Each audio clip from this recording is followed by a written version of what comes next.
Hey, what's up everybody? Welcome back to Spiggs Gaming, and today I am going to be reacting to a Halo lore video after yesterday's and the day before's playthrough of Resident Evil 7. I figured it was time for a break and just to watch some Halo lore because I'm still freaked out over that game. Today we're going to be reacting to Spartans that betrayed the UNSC from the YouTube channel The Halo Follower. So let's get into it. In Halo lore, the UNSC kidnapped children, brainwashed, and trained them against their consent for, ultimately, the greater good. But there are a few examples where Spartans not only directly disobeyed their superiors, but fought back and for once, pursued their own agenda. Today, we're going to be discussing the Spartans that betrayed the UNSC. It's going to be a fun one, guys. Let's get into it. In Halo lore, there are a few cases where Spartans full-on betrayed the UNSC, and the highlight isn't actually with Master Chief. Sierra 117 to Infinity. Argent Moon scuttled. I've reassigned Blue Team. Destination Meridian. Potential contact from Cortana. Negative 117. Another team is already being prepped to deal with her. What the hell? You're to return to Infinity immediately. Negative Infinity. I don't like it. While Master Chief, yes, did go against orders in the UNSC, the AWOL factor was, well, overall underwhelming to many, and was based on a lot of misunderstandings and assumptions. So was it really him betraying? But while Dr. Halsey and the UNSC's intentions were, in a perspective coming from a good place, such as defeating the rebels and then fighting back against the UNSC that threatened humanity, thus making these Spartans and kidnapping children, well, there are a handful of times that Spartans, other than the one with Chief, turned on the UNSC and actually sought revenge, or just wanted to get away, because, of course, most Spartans, such as the Twos, did not volunteer. They didn't really want to be a part of this. Of course, after some brainwashing and convincing, some did, but ultimately, they were taken by their families. One of the most notable examples of betrayal is that of Daisy 023, whom was depicted in Halo Legends Homecoming, an entire 23-minute or so episode in Halo Legends. A few weeks after the augmentations, Daisy and 4 other Spartan 2s turned against the UNSC, holding them at gunpoint, including Dr. Halsey to escape the Spartan program. Dr. Halsey let them go, and they fled Reach as stowaways, hoping to return to where they came from, like to see their parents. By the time that they betrayed the UNSC and left, they had already been in intense Spartan brainwashing and intense training. The UNSC aggressively seeked out these lost Spartans, as potentially billions of dollars and years of time had been sunk into these soldiers that were intended and greatly needed to fend off against the alien forces known as the Covenant. Daisy successfully made it to her home and encountered her surviving Flash clone, because when the UNSC originally adopted children, they would replace them with clones that were meant to die only a week or two after.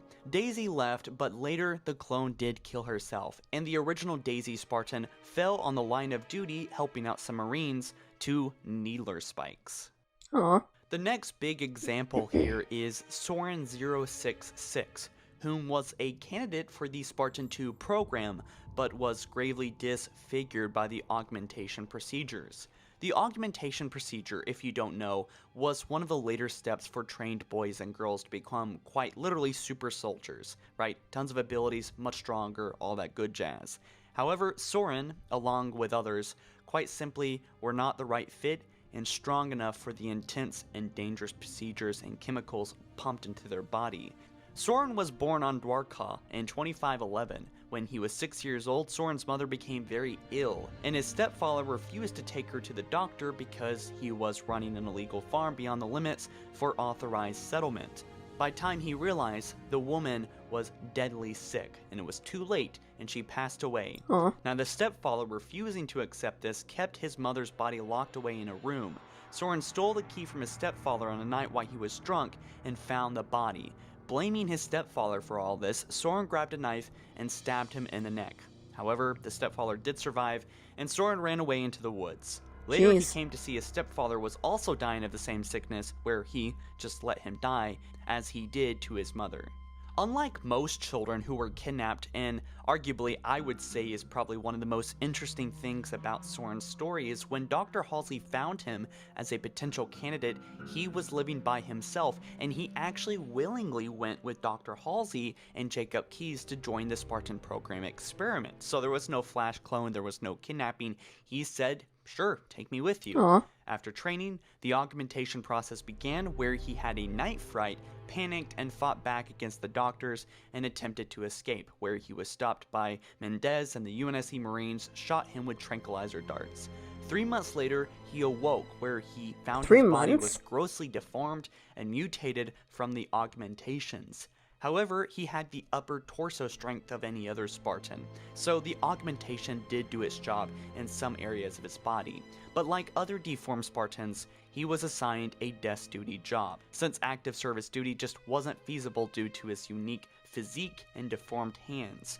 Although he was assured that he would find a better job than paper pushing for the UNSC, his temporary job became more of a permanent one as time went on, and he slowly began to resent the UNSC and found his views shifting slowly and gradually to that of the rebels and the insurrectionists. Parch was a UNSC technician on Reach that was also becoming an insurrectionist, and he decided to defect along with Soren, and after several months of hinting, they finally came up with a good, solid plan, and that is when they decided that they would need a souvenir for their cause.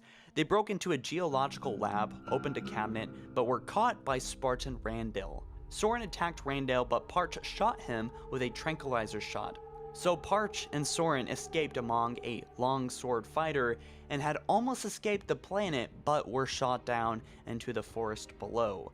Later, Mendez and the Marines found the wreckage, and there wasn't much left, but they did find Parch's burned body. However, Soren was nowhere to be seen. Dr. Halsey told Mendez that she believed Soren had survived the crash, but due to his upbringing and his experience in the woods, Soren would never be found unless he wanted to be found. So they gave up the search with a claim that Soren was no threat, not a traitor, but a lost soul. Without his body, Soren was officially declared missing in action. So those are a couple big examples of Spartans defecting against the UNSC, and I'm sure that there's a few other examples out there. So that was very interesting. Now, we knew about Soren because he was in the Halo TV show, and I also watched something about Soren unintentionally when the TV show was going on, and when Soren was brought up in the show. I did watch something that Halo lore reaction video of mine discussing Soren, and I didn't even mean for that to happen, but it worked out. But so I knew everything about Soren. I didn't know that they got shot down, that the ship got shot down, but I did know basically like the beginning is like his dad and his mom and all that. But I didn't know that about Daisy. That was pretty cool. Okay, everybody, that is it for today's video. If you guys enjoyed it, then be sure to smash the like button because that'll help the channel tremendously. Comment down below what you guys think of this video, and be sure to subscribe if you guys haven't already, and hit the bell icon to get notified whenever I post videos so you do not miss any more reaction videos or me playing any more of Resident Evil 7. Hope you guys enjoy it, and I'll see you guys soon. Bye, everybody.